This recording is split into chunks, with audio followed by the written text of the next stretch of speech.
శంకర భగవాన్ని 12 జ్యోతిర్లింగాలలో ఒక దివ్యస్థానం శ్రీ కేదార్నాథ్ జ్యోతిర్లింగం.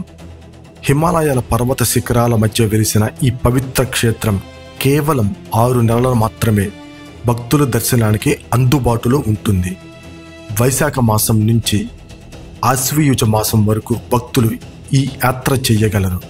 మిగిలిన 6 నెలలు హిమాలయాల మంచుతో కప్పబడి ఎముకలు కొరికే చలితో ఆలయం మూసివేయబడుతుంది. కార్తీక మాసం మంచు కురిసే సమయంలో దేవాలయంలో నేతితో నందాదీపం వెలిగించి ఆ దివ్యమూర్తిని దిగువ గల ఉర్వీ మఠానికి తరలిస్తారు. వైశాఖ మాసంలో ఆలయ ద్వారాలు మళ్ళీ తెరవబడతాయి.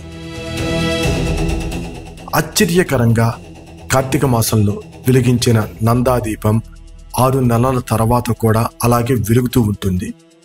ఈ దివ్య జ్యోతి దర్శనంతో భక్తులు ధన్యులైనట్టు భావిస్తారు.